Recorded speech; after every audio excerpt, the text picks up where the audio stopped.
We're not going to pretend that these are the best draft classes because we don't know what the best draft classes are. It's only been a few days, and EJ and I have taken those few days to come together, gather our thoughts, and talk about our favorite draft classes. Again, don't know if they're the best, but we do think they're our favorites.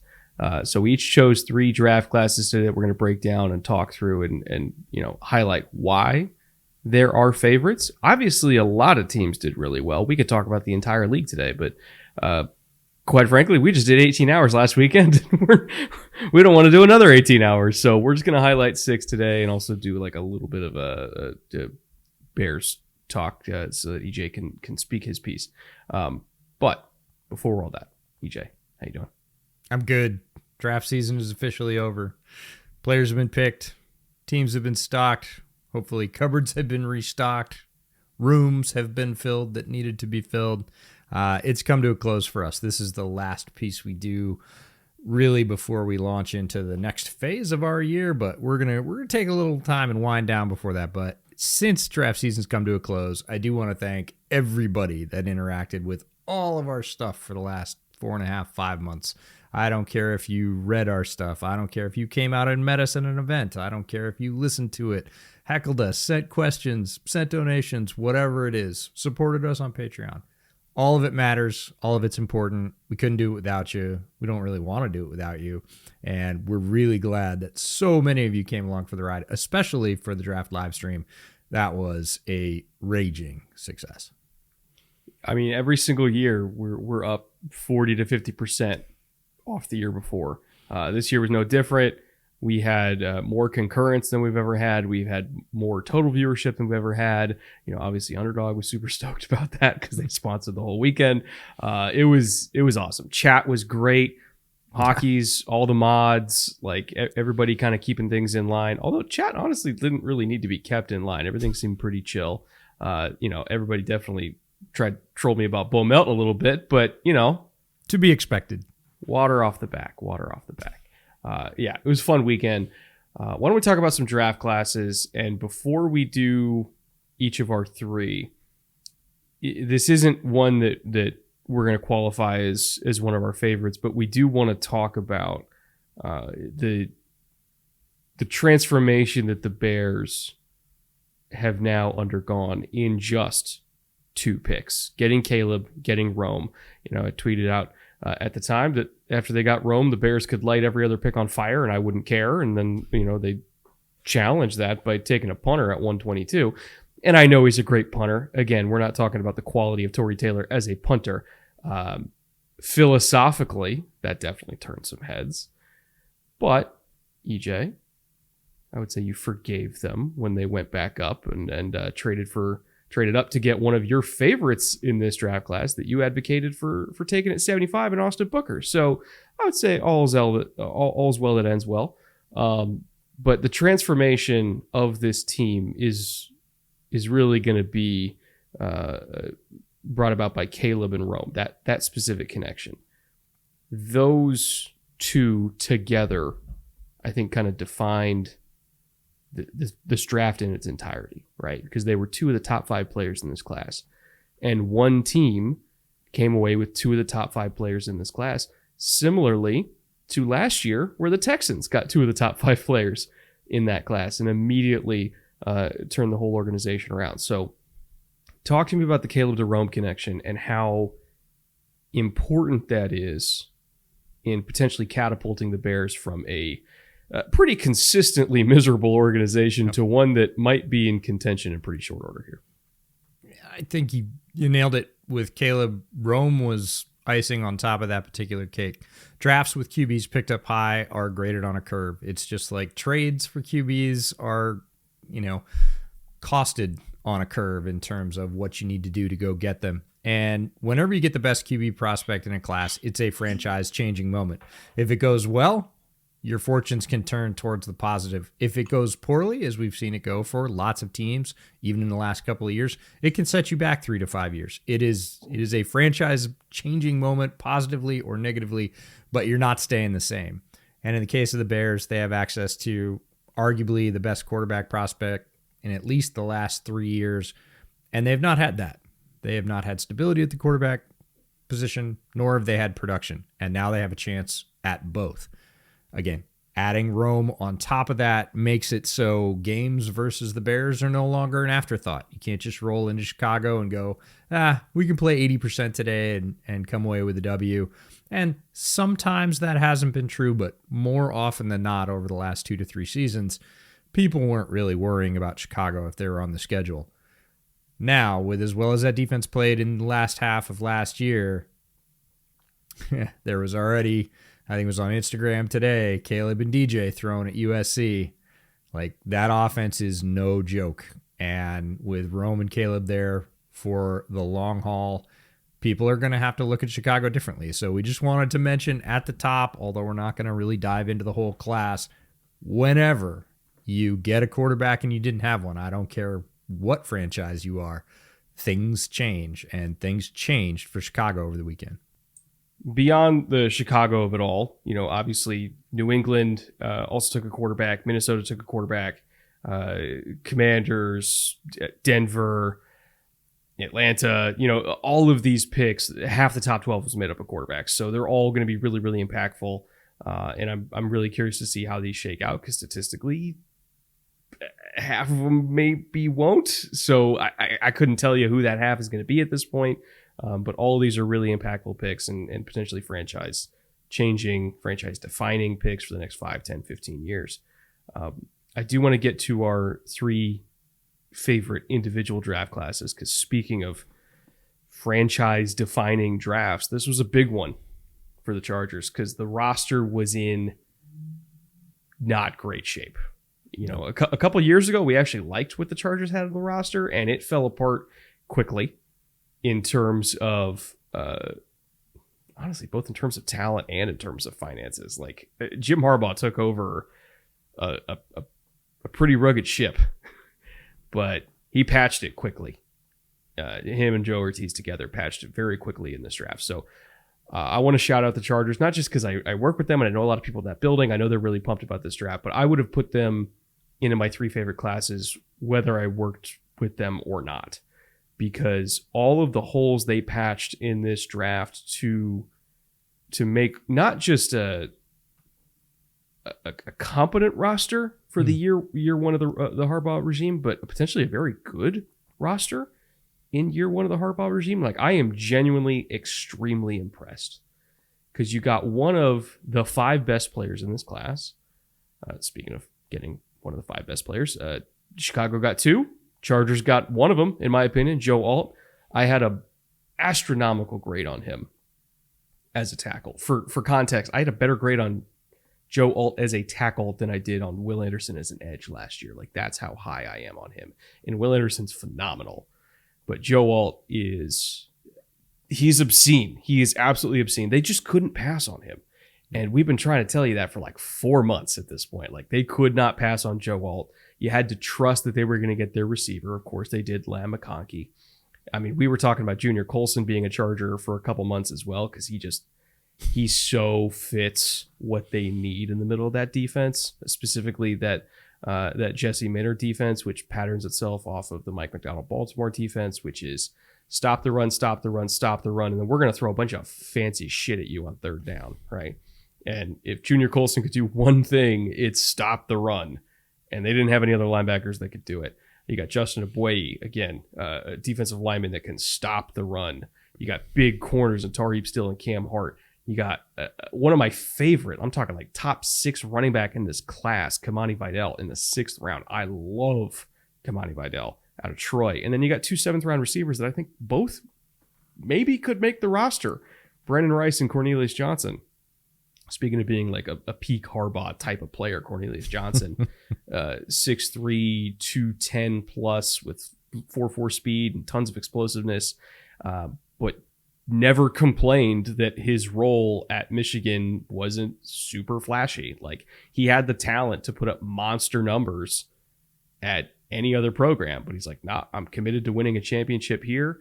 I'm going to be like that 1st and 2nd down play action threat. I'll let Roman be the 3rd down guy. We're going to run it 40 times a game anyway, so I might get like 2 targets, but I'm going to block my ass off and be really good on special teams and be a locker room guy and also be 6'2" and run 4.4. Like, I love that 7th round dart throw. I think he's going to make it. So top to bottom, this class, they got tougher. They got more disciplined because you're bringing in guys that have experience with the Harbaugh way and the Ben Herbert way, so to speak, that are going to help that locker room get more discipline than I think it was under the old regime. I just love everything about it. I think it's a franchise-changing draft, and it's definitely not the one that a lot of Chargers fans went into the weekend wanting, but once they got out of the weekend and they saw the whole plan, they saw the whole philosophy come together, I think by the end of Saturday, you saw Chargers fans say, I get it. I understand what they were doing, and I think they all really like it. The Chargers really hit a note in this draft, and to me, it reminds me of when the conductor stands up in front of the orchestra and he taps on the podium and everybody gets quiet. He has the one violinist or trumpeter or whoever hit one note, and then the entire orchestra comes in on the same note, the same tune. And to me, that one note is Joe Alt right up at the top. And they were telling us they were going to hit it. Like, the conductor has been telling the orchestra and the audience and everybody else, like, since the combine and even before, this is what we're going to do. This is how we're going to do it. This is how we're going to be. Trust us. And it was, I don't think so. I don't think you're right. Harbaugh's like, I don't care if you think I'm right. This is the way we're going to do it. Got Joe Alt. And everybody's like, what? And they were like, we told you. And then they followed it up, right? There was absolutely no deviation whatsoever. They picked big, tough football players for the most part. And every one of them feels the same way. Like, some people say, well, Ed McConkey's not that big. He's bigger than you think, and he plays really tough, and so does everybody else on this list. And that's the way the Chargers are going to play. The Chargers needed, everybody talks about culture change. The Chargers needed a spine, right? Every year we have loved what the Chargers put together, roster-wise and everything else, and we've waited for them to be this high-speed Ferrari. And it hasn't happened. And they get to the end of the season, they need to grind some wins out, and they haven't been able to. This team, powered by this draft, is going to be able to do that. Like, bet your ass that Harbaugh is going to have this roster wired up to do just that. And this is the start of it. Like, these are the seeds in the field. And you're just going to see it grow from here, and they're going to do the same thing next year. And they're going to do the same thing after that, and then everybody's going to be like, I get it. And they're going to be rolling up wins, and they're going to be running over people late in the season, and Chargers fans are going to go, oh, this feels really different. And they're going to look back to this draft and really to the top of this draft and go, oh, that's when it started, right then. You know, basketball nerds that follow this channel can correct me if I'm wrong, because I'm a lot worse at basketball than I am at football, or say studying basketball. But kind of the meta in the NBA these days is like mid-range twos are fucking worthless, and everything's either in the paint or from three, right? And that's what modern NBA offense is. And it kind of felt like the Chargers were built to shoot from three for several years, but they could not win in the paint. Correct. And so they lived and died by the three. They didn't have anything else. And when they were on, yeah, it hit. But if they couldn't hit from three and they were way too soft to score in the paint, they were fucked. Now, I kind of feel like they can do a little bit of both. I mean, obviously it's less explosive outside, or maybe less experienced outside, less of a known quantity outside on the edges compared to some past rosters, but they're built to win in the paint. And that's always what Harbaugh's done. He's built championship caliber programs everywhere he's been because his teams win in the paint. And I think if not this year, by next year, this Chargers team is going to have a top 10 defense, a top 10 run game, top 10 special teams, lowest in penalties, or at least as low as they can get in penalties. They're going to control the clock. They're probably going to be low on injury rates because I think overall their games are just going to have less snaps played. Plus, Ben Herbert is an absolute magician as head strength and conditioning. And it's going to feel like a totally different Chargers team than anything we've experienced since 2006 maybe, like those mid 2000s teams, but like they're gonna be able to play defense. They're gonna be able to run the ball. They're not gonna get hurt as much. They're gonna be efficient. They're gonna be disciplined. It's a whole new world, and it starts with this draft. I really do love it.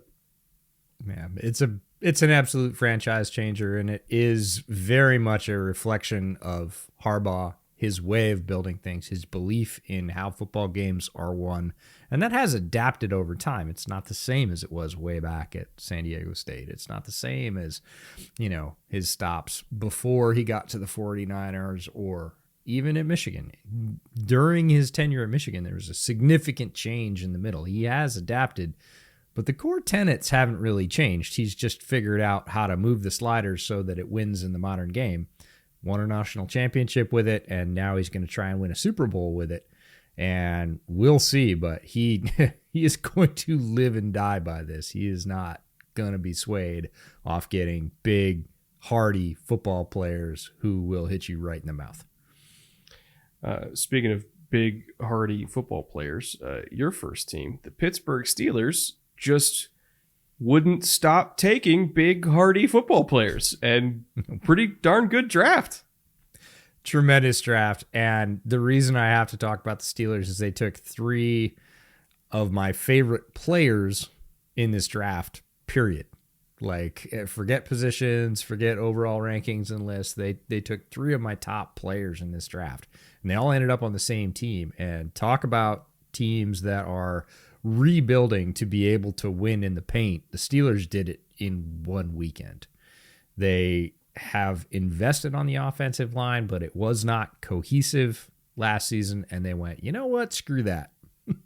We're going to make it stick together. We're going to pick really good, really talented, really athletic linemen. We are going to rebuild our line in one weekend, and the rest of the team will follow. So you might not like our quarterbacks. We don't really care. We're going to make it as easy as we can on them, and they did. They picked Troy Fautanu. They picked Zach Frazier, my favorite center in this draft. The Roman Wilson pick, I actually don't even love the Roman Wilson pick that much. I see where they're going to use him, but this draft is so good that I don't even love the 3rd pick, and I'm still having it as one of my top 3 drafts.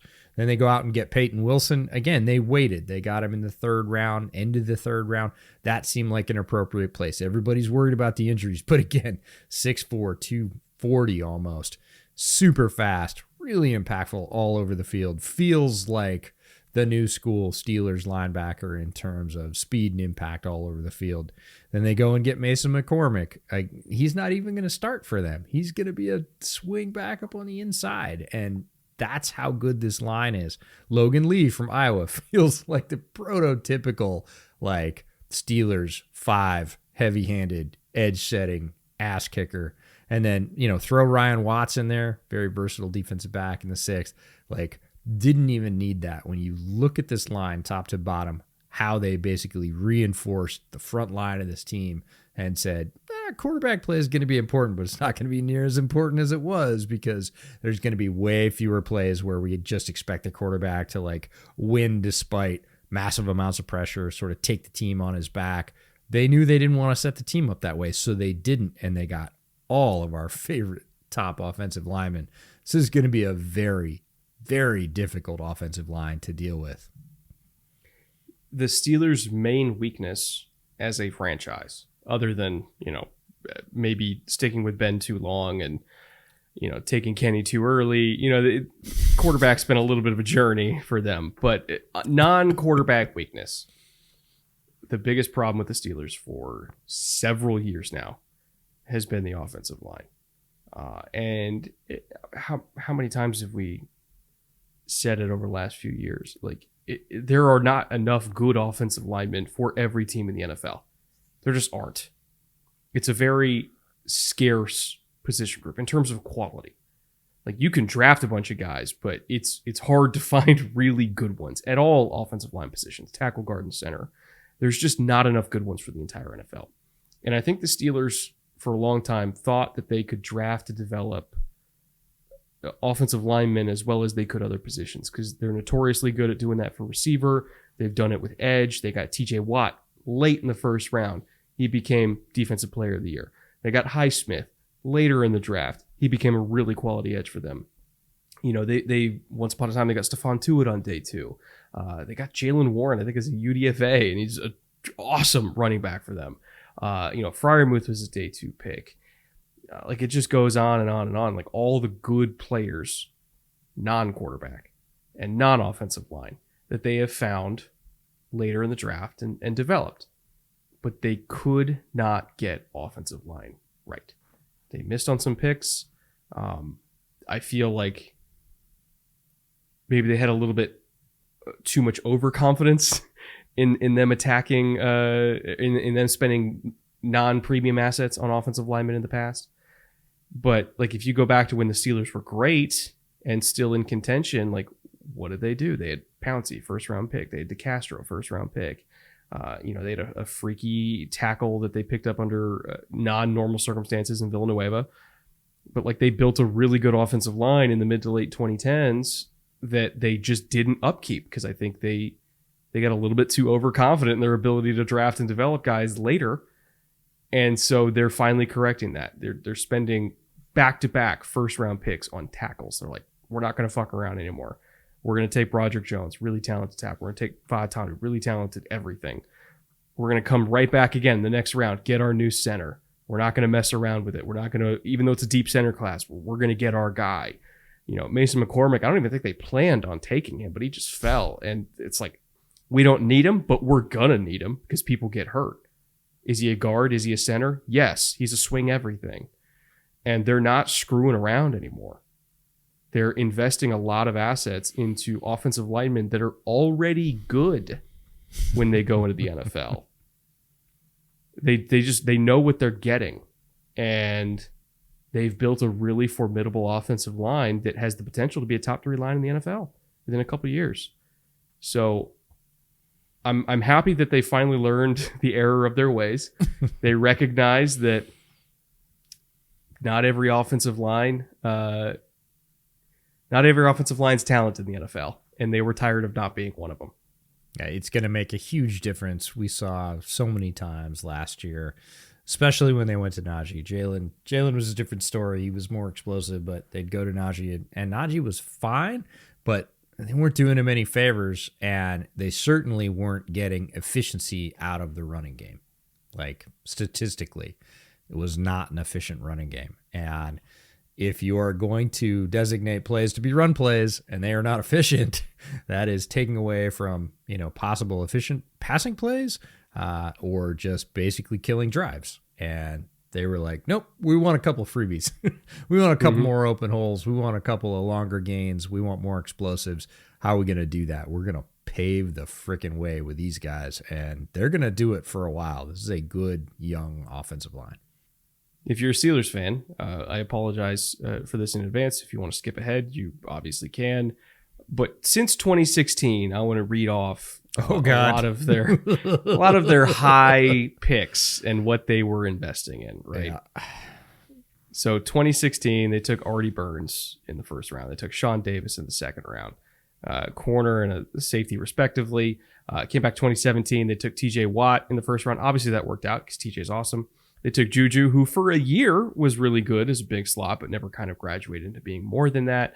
And then in 2018, they took Terrell Edmonds as safety in the first round. They took James Washington in the second round. They took Devin Bush in the first round in 2019, and then took another receiver, Deontay Johnson, in the third round in 2019, who actually ended up working out. They took Chase Claypool, legend, in the second round in 2020. I'm just kind of listing off first 3 round picks. They took Najee in the first round, Pat Freiermuth in the second round, and Kendrick Green in the third round in 2021. So again, their highest drafted offensive lineman in over like a 5-year period was Kendrick Green in the third round. They did Pickett and then George Pickens and then DeMarvin Leal 1, 2, 3 in 2022. And then last year was where they finally realized, like, we gotta do something about this. And they finally went tackle and took Broderick Jones in 2023 and then did this year's class in 2024. So how many of those picks that were top 3 round picks that I listed off in the last 8 years would you say worked out? Like 3, maybe? Three or four. I mean, in terms And of none of them were offensive line. Right. Right. You know? We had high hopes for Kendrick Green, but it didn't really work out. And that's the thing. I mean, they've done a decent job in free agency. They got James Daniels, came over from Chicago. He's played pretty well for them. I would say really well for them. And, at the level he was playing before, he was extremely solid on the inside. But again, he wasn't surrounded by a ton of talent. They struggled at the edges, at the center position. And, offensive line only really as good as the weakest link. And they had too many weak links. And there were just too many failures. And they finally, like you said, last year went, enough is enough. And then continued it this year, to their credit. They said, we're not done yet. We got one tackle. We're not just going to leave him out there on an island, with one free agent guard and see how it goes. We're going to make sure that not only do we have starters all the way across, but we also have high-quality backups. Like, we are going to be sure that this is going to work. My second team out of three is another team that once upon a time invested a lot of resources into the offensive line and built a very strong offensive line and reaped the benefits within 2 to 3 seasons and went on a NFC championship run. Fell short of the Super Bowl, but they're still in contention. That is the Detroit Lions. They are the poster child for what happens when you're successful in building a proper spine, like the Chargers are trying to do and the Steelers are trying to do. But now that the spine is built, they had other stuff to address. And I thought they did a phenomenal job at doing that. Terry Arnold and Enos Rakestraw back-to-back at the 1-2. They wanted corners that could tackle. They were really tired of giving up explosive runs outside, so they took 2 corners that just straight up don't miss tackles against the run and also can cover and be corners. But you could tell they have a type. It's not just cover guys, it's cover guys that tackle. They took Giovanni Manu from British Columbia, who's somebody who I actually didn't watch prior to the draft. But then they started showing his tackle highlights. And I was like, holy hell, that's a large man moving really, really quickly. So kind of developmental offensive lineman there from the international program. They took Sione Vaki, a DB / running back from Utah. What's he going to play? Don't care. Both. Probably be involved pretty heavily on special teams as well, as a returner and as a gunner. I kind of don't want to assign a label to him. He's just a football player, and I think that's why Dan Campbell kind of gravitated to him, because he's truly everything, right? Mekhi Wingo, not really sure why he fell as far as he did to the 6th round, as a really talented, bursty, bendy, penetrating, pass rushing 3 technique.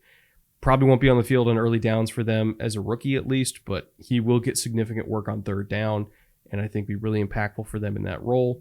And then Christian Mahogany, another kind of just rough and tumble guard prospect who I also didn't expect to fall in the 6th round, but he did. As far as pulling guards go in this class, he's one of the 3 best pure pullers at the guard position. If you're looking at fluidity, explosiveness, balance, vision, which I know it sounds crazy. Vision as a guard. Like, yes, vision. Like reading how the block's developing front side and knowing whether to take it wider, whether to tighten up your wrap, so that the running back can follow you on a tighter path inside. Like, he has really good vision as a puller. He doesn't just run into the pile. Like, he looks for what is the angle I should be taking this pull on, and he will follow that angle to a T. So that was their class. It's only 6 players, not the biggest class, but like top to bottom, every single pick was really exciting to me for one reason or another. And it definitely felt identity-wise like a Dan Campbell type draft. I'm glad you brought him up, because if you didn't, I was gonna. Brad Holmes now on a 3-year heater in terms of the draft, and again, that mind meld with Dan Campbell, since they both got there. It is one of the strongest handshakes in the NFL between GM and head coach. They don't miss because they know what they're looking for. They have their priorities aligned, and they have not started to deviate yet. And when you have GMs and head coaches who stay the same path and see things the same way, it's a whole lot easier to get players that are going to work in your system. The corners, look, they needed corners just like the Eagles needed corners, and they went out and got 2 very good ones in Arnold and Rakestraw. the tackle from British Columbia, this is one of those lessons for people that watch film in the draft and go, well, how many players, got drafted that you didn't watch before the third round or whatever else? Is it bad to say that I watched the other tackle from British Columbia, but not this one? I didn't watch either of them, so you got that over me. The other one ends up in Chicago as a UDFA, and I was like, yeah, oh, the tackle from BC. Yeah, I watched him, and they're like, no, the other one. And I'm like, okay, right. I did not watch both tackles from BC. But Sione Vaki, running back and safety, played them both well. It was not one of those things where, they just couldn't decide what to do with him. The team needed him, and he's just such an athlete that he's excellent at both. They've got him listed at safety. Some people might think, oh, if he's a running back, he's probably one of those box safeties, right? He's probably one of those people that just blitzes and blows things up. Well, he does do that. But strangely enough, in Kyle Whittingham's defense, he had an almost equal split between deep free safety snaps and box snaps. So he can do either. And again, he's got speed to cover. Fascinating story in this draft. I don't want to say unique because a few other players have done it, but very, very interesting player. And yes, the mindset fits perfectly with Dan Campbell. Mekhi Wingo, very specialized 3-tech in terms of he is there to do one thing, and that's punch holes in the line. I think we maybe valued his skill set a little more than the league did, or there was something in the background that we didn't know about. Mahogany, I think he should have gone earlier, but again, I think people were worried about the injuries. Now he's come back from them. But when healthy, and that's the asterisk, really, really good guard, was originally thought to be like a late second, early third round prospect before the injuries. So that kind of talent, that kind of size, that kind of ability, and to get that, again, the classes that stood out to me this year were top to bottom classes. There are a lot of classes in this draft for all the fans of teams that we're not mentioning. There's so many drafts, so many classes in this draft where I was like, love the first pick, love the second pick, love the third pick. Okay. All right. Kind of fell off a cliff on day 3. And then you go to the next or one, the inverse, where like first 2 days I'm like, and then they kind of come in day 3 and you're like, oh shit, okay. Yeah. Okay, so you saved a little value there. I like that. But there were so many classes that started off, I either love the first 2 or love the first 3. And then it really got watered down. And I got about halfway through analyzing all the classes in this draft, and I was like, oh, wait, that's what we said. There's a shelf, right? Mm-hmm. Right at about 165, depending. 150 to 175, there was a serious talent shelf. And sure enough, all the picks from about those 150, I was like, yeah, a lot of teams did really well. Lined up value, lined up need, got players that fit their system, got players that fit their coaching strategies. I was like, yeah, so many good drafts. I was like, oh, they all fell off. And I was like, it's not that they're picking bad players, it's that there weren't as many. So the drafts that stood out for me this year were the ones like the Lions, where you look at all the way top to bottom and you're like, yup. There's maybe one miss in 6 or 7 picks, or I don't want to say miss. One, I don't know. Quite frankly, in this one, it's Giovanni Manu, because I didn't watch him. I don't know. He's huge. He might be good. But the rest of these guys, watched every one of them, know how they're going to fit, know they fit with the system, know they fit with the head coach. And that's what makes Detroit's draft special. Again, for the 3rd year in a row. Who do you have as your second of the 3? Because we had a few that we were, I don't want to say fighting over, but a few that we were racing to claim. Yes, as usual. This is a new GM, and it's always fascinating to see a new GM. This is Adam Peters with the Washington Commanders, and you never really know what you're going to get. You don't know how they're going to handle the pressure of the day. It is a very chaotic environment. There's an experience factor to this. Now, Adam Peters is not new to sports, but he is new to being an NFL GM, and he crushed it. He absolutely crushed it. So did the whole organization. So we talked about quarterback drafts. They get, in their mind, the second best quarterback in this draft. I would argue that's a good caveat in their mind.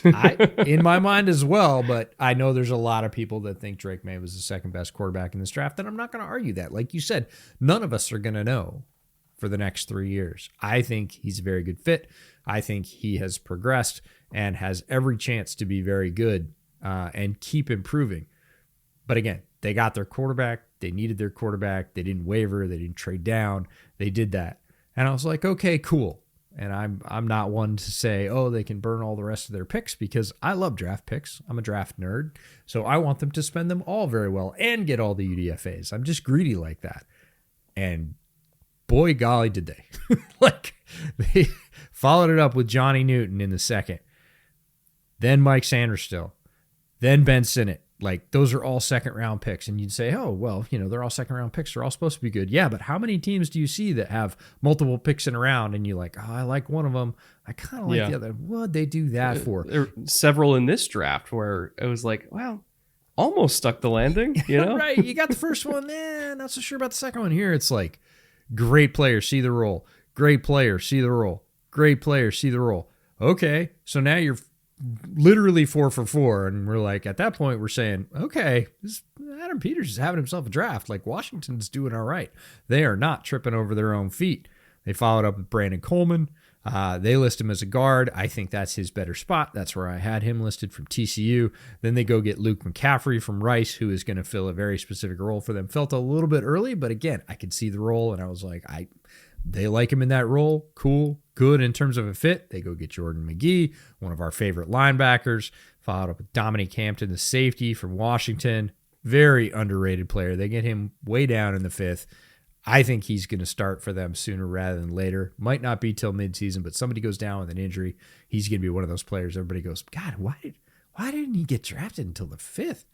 Very, very good player. And then Javonte Jean-Baptiste from Notre Dame, an edge who started out at Ohio State. Really like the physical profile. I think he can play the run really well right now. And occasionally you see flashes of pass rush. If they can coach him up, they need that edge help as well. Again, top to bottom, there is not a hole in that draft. Like, that is a bunch of players. They desperately need them. They needed the quarterback, but they didn't just say, okay, we got our quarterback and sit on their hands. They went right down the board with value, with need, and came out with, I think, one of the very best classes in this entire draft. There's two ways to look at it. And first of all, I agree with you. Again, it's one of those, if you didn't take him, I was going to. But there is a criticism that I fully understand of they need a tackle and they didn't take a tackle. Mm-hmm. There were reports that they tried to trade up to take one and they couldn't. Mm-hmm.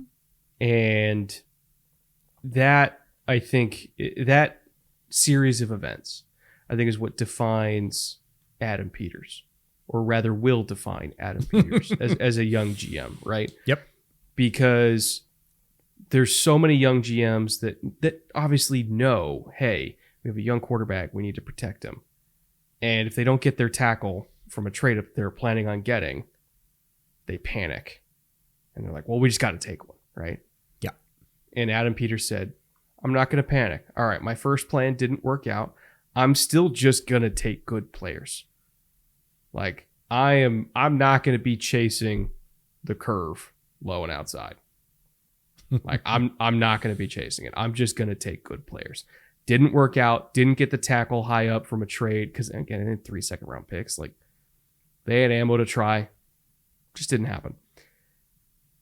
I think lesser GMs would have completely shit bricks at that point and said, we got to reach. But he took Johnny Newton, he took Sanderstill, and he took Ben Sinnott back to back to back. All 3 great players. Are they offensive tackle? No. But they are going to be key contributors on this team. Jerzon Newton by himself was a great pick because it's going to give them financial flexibility next year, because the John Allen deal, like, you save $17 million by getting out of the John Allen deal when he turns 30 next year. You got a ready-made, young successor in Jerzon Newton. Guess what you can spend that $17 million on? A tackle. Like, he's setting himself up for future moves already. You take Sanderstill, who's one of the best DBs. I'm not even going to say corner. Just one of the best DBs in this class. Again, quality. And then Sinnott, who will also help Jade Daniels, because he's the kind of guy that you can get the ball out really quickly within 4 yards of the line of scrimmage and say, Ben, go run over somebody and get me a first down. And he's going to do it. So, yes, I have concerns about the offensive line. I absolutely do. But bad franchises panic and take bad offensive line prospects way higher than they should go when their first plan doesn't work out. And Adam Peters didn't do that. So I respect the shit out of him for, in his first draft, keeping cool, calm, collected, and just taking good players. They can try to figure out offensive tackle another way. Maybe they'll move Sam Cosmi. I don't know. Cosmi played tackle in college. He's really talented. Mm-hmm. Like, maybe they'll try that. I don't know. I don't know what the plan is, but they'll figure it out. I'm confident in that. Yeah, the opportunities aren't over. I think a lot of Commanders fans would have maybe breathed a sigh of relief if they'd signed Mekhi Becton. Now that, again, the draft is over, you can sign vested veterans and it doesn't count against your cap formula for compensatory picks. They might have loved that. But, you're going to see guys get cut in the summer. It happens all the time. Or, hey, it's looking like our fourth tackle's probably, going to be sitting on the bench all the time. We're looking to move him. He wants to play. Those opportunities come up. There's not many, but if Peters hits one of those late in the game, right, July, August, and they roll into the season with another option at tackle, the draft's going to look even better, right? Yeah. So you just keep going, and I'm with you. Just because the opportunity doesn't present itself in this one phase in the draft, don't just mess up the rest of the draft and make it work and sort of reorder your board in a way that you shouldn't. We see plenty of people do that. And this draft result does not show any of that fear. It says, nope, we're going to stick to our board. We're going to stick to the players that we think are going to help this team the most. And like you said, we'll figure out tackle. Now, I hope it's before the season for Jaden Daniels' sake, but we'll see. My third and final team, speaking of going tackle early, it's been a theme. It's been a theme of today's show. Cincinnati Bengals. They already had two monstrously sized tackles in Orlando Brown and Trent Brown, the two 6'7", 6'8" Brown brothers. They're not related, but they could be. They look like it. They're both humongous. And the Bengals said, we are not satisfied, because even if those guys could sort of kind of maybe possibly work for this year, Joe's going to be here for 10 more years, maybe more if we're lucky. We need an option for all of that. Amarius Mims is that option. He is freakishly talented. Honestly, he might start over one of those guys sooner rather than later, because I think that's how good he can be. Now, will he start day one? Probably not, because again, they got two really experienced veterans that at least are capable.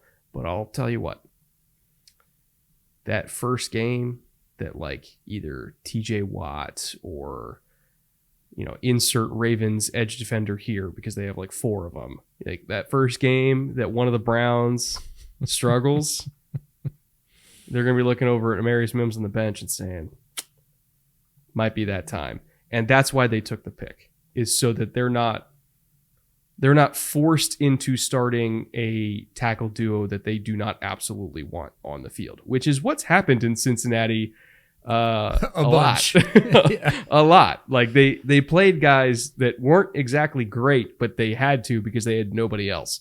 I think they learned from that lesson. Like, we're going to at least have three, and we'll figure out who the two best are during the season. But Amarius Mims, I think, is going to give them a really ultra-talented option, not just this year, but for the next 10 years, which I know is a rare thing. But like I think he could be one of those guys that actually plays that long.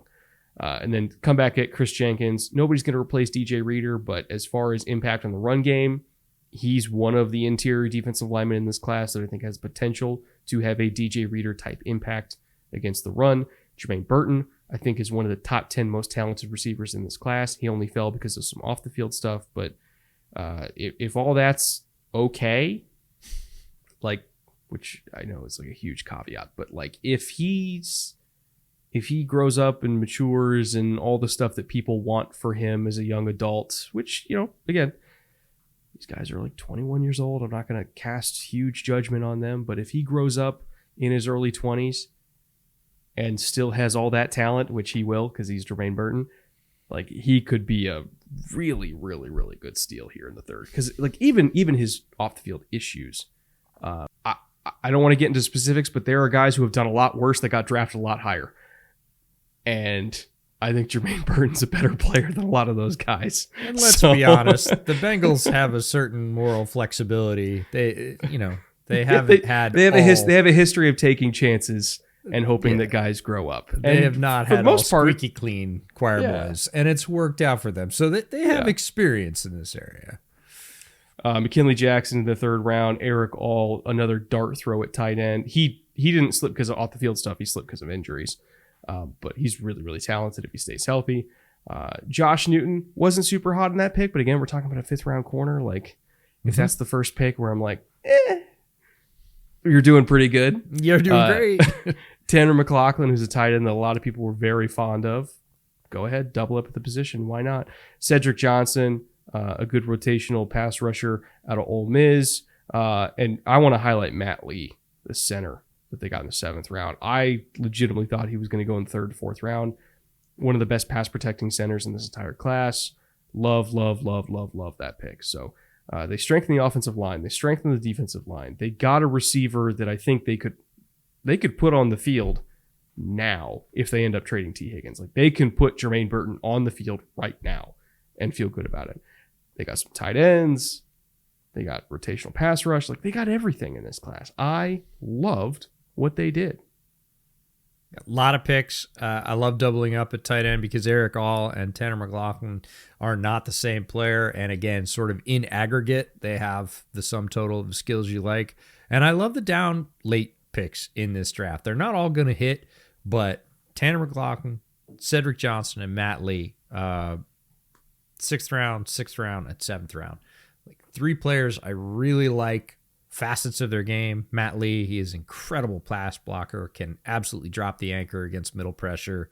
One of the best in this class at that. Cedric Johnson, one of the best movers at edge. Hasn't put it all together, but an incredible athlete at his size who, when you watch his tape, you're like, man, not many people can kind of flow around the edge at his size like that. Good strength. Again, we've seen a bunch of pass rushers out of Ole Miss like that. Some of them have put it together a little bit more than others. And Tanner McLaughlin, I think, is just a player that, although he doesn't necessarily have all the measurables you want at tight end, has a really good feel for playing the position and is sort of greater than the sum of his parts. So they all have a good chance. Are they all going to hit? Of course not. But those are great dart throws. People say, oh, 6th round pick. You got traded for a 6th round pick. 6th round picks don't matter. They do, because when you add them up like that, again, one might not, but one might. And those are valuable players that are cost controlled, that become, true contributors. Even if it's role players on your football team, you need those guys to build a roster. You can't have all $10 and $20 million stars up top. And again, they're a star power up the top of this draft.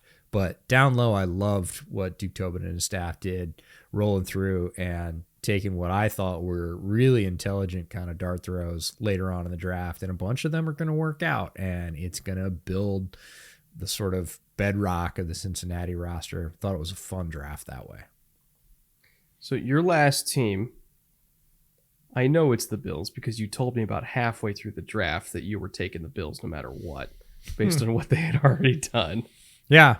And then they just kept building on it. And then they just kept doing it. So please wax poetic about the Buffalo Bills having a hell of a draft that they absolutely needed to have. I think that's where it starts, is they had to let a lot of players go. They had hit a point in their window. I don't want to say the end of their window, but they had hit an inflection point in their window where they needed to change course. They got rid of their wide receivers. They, said goodbye to some longtime contributors on both sides of the ball. And, they needed to reset. And if they wanted to sort of reset in motion and not completely tear down and rebuild and skip a year, they needed to hit it. They needed to hit the draft very, very cleanly. Started off with Keon Coleman, who we both like because he brings something they don't necessarily currently have in their receiving core. Turns out he might be one of the best interviews in the NFL. I was not aware of that. I did not follow FSU press conferences. If I had known that, I would have moved him straight up my board. Damn, just on vibes. Easily. Yeah. Just just on his press conferences alone. But seriously, on the field, very talented guy. Dropped 0 passes this year, has great size, and is going to be a really interesting target for Josh. And then Cole Bishop, I know this felt early to a lot of people. He is a great two-way safety. He was Sione Vaki's running mate at Utah, and I think the more talented of the pair, is impactful going forward and in the pass game as well. The Bills need help at safety. They need reinforcements there, and Cole Bishop could end up starting this season early. Like, he could start from the first game. He's that kind of talented. Then they got Dwayne Carter in the third from Duke. Again, had a little bit of an off year in 2023, but if you go back to the 2022 tape, was an absolute wrecker as a penetrating interior defensive tackle. I think a little bit off of Bill's type, but again, Eric Washington has moved on. Defensive coordinator has changed. They looked at Dwayne Carter and said, we think we might like what he brings to a defense. They're hoping they can get him back to that 2022 form. Then they went and got Ray Davis out of Kentucky. Big play Ray. I really like, very consistent running back, good size, great feet, and one of the more underrated receivers in the running back class this year, which we know Buffalo can use. In the fifth, they get Cedric Van Pram Granger from Georgia, the center. Valuations on him were all over the board. Some people had him as a third rounder. They get him all the way down in the fifth. I think he's a borderline starter, like replacement level starter. He can, and again, they need help. They traded Ryan Bates away, so he's another fill-in at one of our favorite linebackers, Edwin Ulufosio from Washington, one of the best pass coverage linebackers. Doesn't have to start. They have linebacking talent, can come in and learn behind their current linebackers, but will be a very valuable sub-package player and special teamer for them. Javon Solomon from Troy, one of your favorites off the edge, pass rusher. A little bit shorter, kind of sawed off and stocky, but very effective, knows how to get to the passer. Tylen Grable from UCF, the OT, I didn't watch. Daquan Hardy, Penn State, corner, nickel, reminiscent of Dane Jackson, a pick they got late out of Pitt. A lot of people didn't think anything about Dane. I really liked his game. We'd met him at the Senior Bowl that year. I think Daquan Hardy is, again, a later round contributor in the secondary, which the Bills have been good at finding. Better than average chance he hits. And then Travis Clayton from England, international pathway player, offensive guard. Guy came like walking down the hallway at the draft. He was in Detroit with the Union Jack around his shoulder, and we were both looking at him. We're like, that's a guard?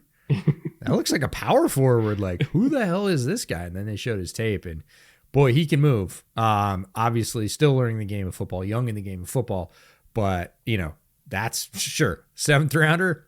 Take a swing, man. And they took a swing, and there's a lot of athletic potential there. We'll see, right? Who knows? But again, top to bottom, show me where the holes are.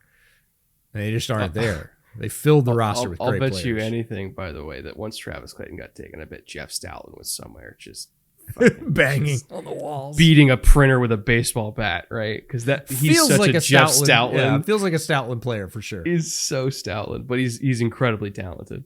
Ulufosio is every Bills linebacker ever in the McDermott era, like mid to high 230s, great in pass coverage, has some injury issues, but plays with his hair on fire. Like, I'm just describing every Bills linebacker, and he's really, really good. They picked a type for sure. The Javon Solomon, he's actually different than the typical. Yeah, Bills Dwayne edge. Carter and Javon Solomon on the defensive line, I think, indicate a shift in where the Bills defense is going to go to next year. But it's a fun shift because I'm not used to them taking 6-foot bursty bendy edge. I'm used to them taking like, all right, where's Groot? Like that's their body type. Like, it's just super stiff, but super long, strong, lanky edges that collapse the pocket and don't have a lot of bend, but they still make it work because they're long and strong. Cough, cough, Greg Rousseau. Like, it works, but they didn't have any other pitches, Yep. They tried to get it with Vaughn, and then Vaughn got hurt, and Vaughn's just not Vaughn anymore. So I think Javon Solomon is their attempt at capturing that type of rusher. Yeah, throw a little gas on the fire and see what happens. Yeah. Again, he's only going to get snaps on third down, but he only needs snaps on third down. Like, they have a bunch of giant hulking edges to play first and second down for them. So that's cool with me. Also, Cole Bishop is just like another Micah Hyde. Like if I was going to describe him in 2 words, it's Micah Hyde. So great pick. Like I loved everything about this draft. Keon Coleman. So this is actually interesting. I want to bring this up. Not to go on too much of a tangent, but the Bills certainly seemed like an empty calories type offense for a while, at least in the first half of last season. It definitely felt like, okay, we're super high in EPA because we can throw a 40-yard bomb from the 5-yard line, but then we're going to stall out because we can't just like get first downs like a normal offense, right? Why can't you just be normal? They're never normal. It's so annoying. Like they're great, but oh my God, be normal for like one season. And I felt like they were just catering to, we have this alien of a quarterback. Like let's maximize our alien quarterback. But when the Bills are at their best, it's when Josh can just like throw 8 yards and get 8 yards and get first downs and then only put on the cape like 3 to 4 times in a game. If you're asking him to put on the cape 8 to 9 times in a game, you're going to lose. Not because he can't do it, but just because that's not an efficient way to play football.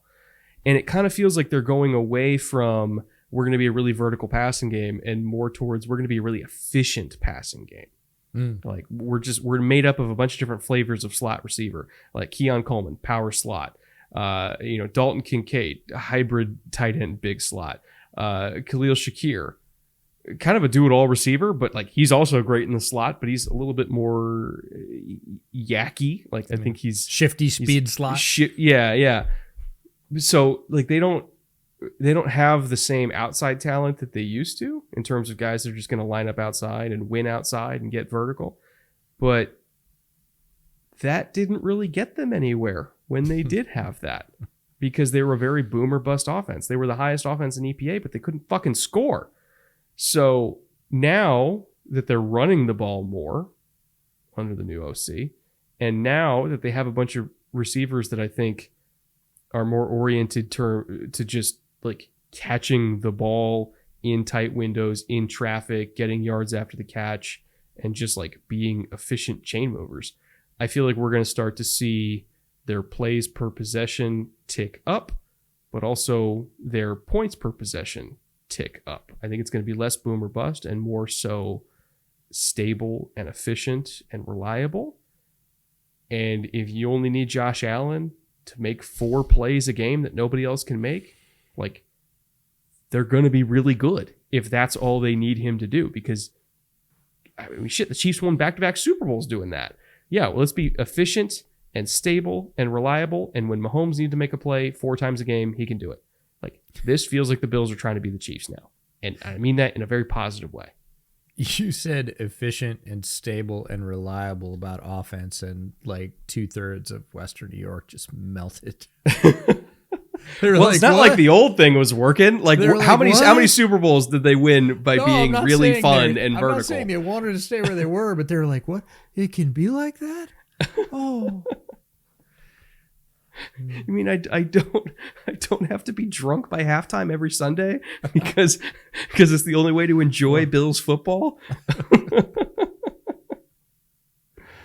Anyway, honorable mentions, because there were, again, many good classes in this draft, not just the ones we mentioned. Again, these are some of our favorites, but it was tough to choose because there were a lot of good drafts. I'm going to rip through them. You can give your quick hit thoughts. Arizona. Sure. They hit values at all 3 days. Obviously start with Marvin and Darius Robinson in the first round. Love the Trey Benson pick. I actually like the Tip Ryman pick a lot as a good blocking tight end. They got Rabbit on day 3, Xavier Thomas on day 3, Christian Jones on day 3. Again, Monty cooking. Not used to this type of Cardinals team. I'm used to the Steve Keim era, but like Monty legitimately is building a very good team. Yeah, new role in the desert. Monty, last couple of years, has sort of tipped our interest, and I want to keep watching what he's doing because it gives me those sort of early Brad Holmes vibes, and that's a good thing. Mm-hmm. The Miami draft, to me, I know a lot of people are slagging on the Miami draft. To me, it feels like they have their mind made up how they're going to be, and they couldn't have hit this draft more perfectly for what they want to do. They grabbed 2 receivers that fit their offensive strategy. They grabbed one of the fastest running backs in this draft. They're just speed, baby. Absolutely throttle. I mean, the even Chop is like such a Miami type edge rusher of like, are you fast? Good. You're wearing aqua. Like, welcome to Florida. Nice. What'd you think about the Saints draft? You know, I've kind of, I don't want to say soured. Me and Mickey Loomis have had a rocky relationship over the last few years, right? You're off the Christmas card list? I think I am. But he pulled me back this year. Fuaga was great. I love the Kool-Aid pick. You know, they didn't have a third or fourth, but, you know, to get a backup quarterback in Rattler, I love that a lot. The Jalen Ford pick in the 5th round, I love him at linebacker. Christian Boyd, obviously you and I both love in round 6. Like, we were going to throw whoever got Christian Boyd in round 6 on this list if we're honest. So, Mickey Loomis, you're back. Welcome. Welcome back. We'll send you the bootleg Christmas card.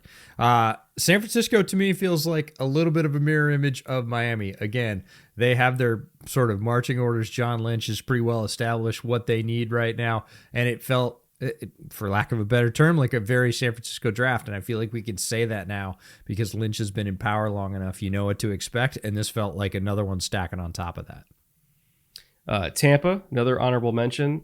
I don't think anybody had them taking Graham Barton at 26. I think it feels like every mock was like Jared Verse. We didn't really get to see many scenarios where it's like, what do they do if Jared Verse isn't there? Well, Jared Verse wasn't there. And so we saw them take Graham Barton. And, you know, within 5 minutes, I was like, actually, hold on. Actually, I really like that a lot. They got one of your favorites in Tyke Smith. They picked up Braswell in the 2nd round. Jalen McMillan. This is like the all EJ team. Bucky Irving. It's close. You know, it's close. You know, Devin Culp. Like literally, all of these are just like patented EJ Snyder. Yeah, they're guys. Definitely listening to the pod. Like, let's be honest. For sure. Them in Miami both, I think, secretly listen to Bootleg. Yeah. Tennessee was interesting because they kind of came into this draft in a precarious position. And when Alt was gone by 7, it became really precarious. And I was fascinated to see how they were going to handle that. They went with J.C. Latham. He was the 2nd tackle off the board. Immediately, got reported that he was going to be a left tackle for them, not a right tackle. But they have one of the best offensive line developers in all of football. So if they think he's a left tackle, he's a left tackle. I'm not going to argue with him. Came back and got Tavondre Sweat, who apparently interviewed very well with them, literally the day after his DWI. So, hoping the best for Tavondre. Cedric Gray, linebacker that we love. Jaquan Jackson, kind of a spark plug at receiver. They do love their 2-lane skill players there. Solid draft to build around a young Will Levis, and just the fact that they got a tackle gives me hope for them. Yeah, I felt like they were strong at the top. Latham, Sweat, Gray. I know a lot of people like Jarvis Brownlee. I was a little bit lower on that. James Williams, I thought was a solid pick way down in round 7. Jaquan Jackson, again, you said spark plug, one of my favorite deep receivers in this draft. And then Jalen Harrell, I thought was sneaky in round 7 from Michigan. He was kind of the other Michigan edge, but he had some nice bursts, and that's not typically the kind of player you're getting in round 7. So nice job by Tennessee. I want to wax poetic about the Rams as well. Another honorable mention. I know we have a lot of honorable mentions. It's like literally 25% of the league. But Told you there's a lot of good drafts. Got to talk about the Rams, man. Jared Verse and Braden Fisk, they just imported half the Florida State defensive line because if they don't have Aaron Donald, they're going to replace Aaron Donald's production in aggregate. They've spent 2 years basically preparing for this reality of like, if we don't have one of the best defensive players ever, we're just going to have a 3-deep defensive line and just going to come at you in waves. And boy, I do not want to be in 3rd and 9 against the Rams. I love the Blake Corum pick. I know people were split on his evaluation, but like I like Blake Corum a lot, especially in the 3rd round. I want to talk about the Jordan Whittington pick, who I think he's going to be one of those types where catches 3 balls a game, but literally all of them are on 3rd down and all of them move the chains. Like that's, I think, going to be their type of role for him. They got Bo Limmer in the 6th round. Like, if you're looking at this Rams team, It's a fascinating combination of like size and physicality in the run game while also having really, really good perimeter talent. So defenses don't know what to do because they have to play a certain way to stop the run. But if they play that certain way, they're going to get killed by like endless crossing routes from Puka and Cooper Kupp. So I don't know what the answer is against the Rams offense. Yep. I'm really happy I'm not a DC in the NFC West because playing against them is going to be a nightmare. Yeah, damned if you do, damned if you don't. And it's so funny because Whittington, we said, well, maybe someplace like the Rams because they knew what to do with Ben Skoranek. And sure enough, the Rams pick Whittington. Second funny bit about this was messaging back and forth with our buddy Kobe Turner, who we met at Shrine Bowl last year. Obviously had a great rookie season. I was like, man, how are you feeling a year removed from the draft? You guys got a squad on defense now. Like, you guys have just talent that is going to come at offenses in waves. Are you excited? And he's thrilled. He's looking forward.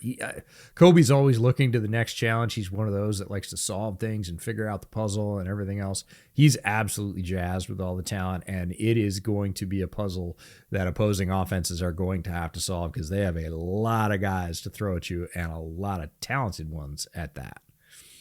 My last one I want to throw in, last honorable mention, is the New England Patriots. For just kind of standing pat. No pun intended. Oh, Jesus. I really didn't plan that one out. It was coming out. I was like, okay. He did it anyways.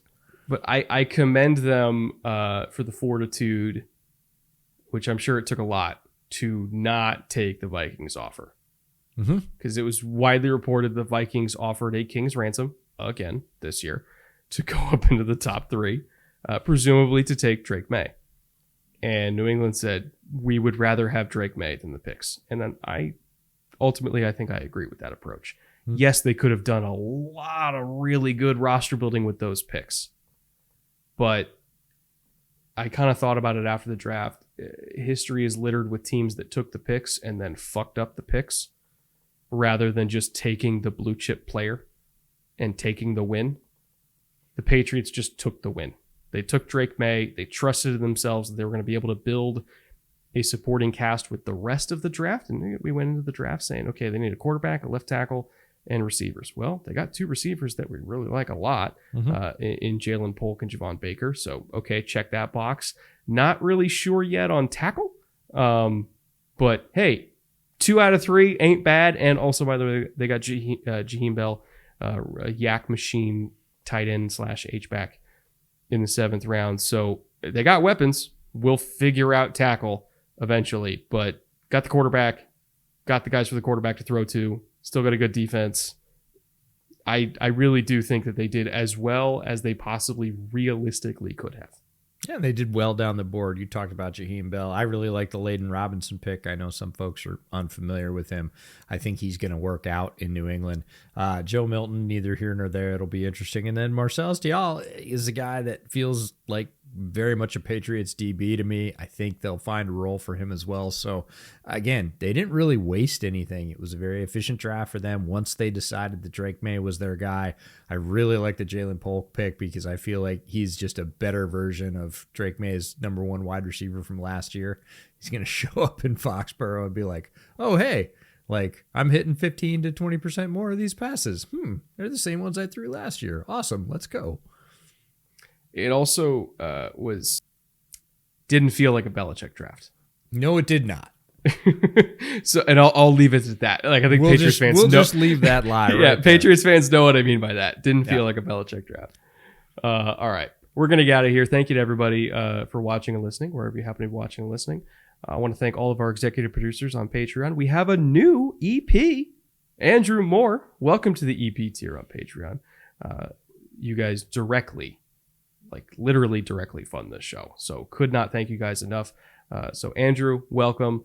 Connor, Consty, Fitzy, Icon, Liam, and Mike.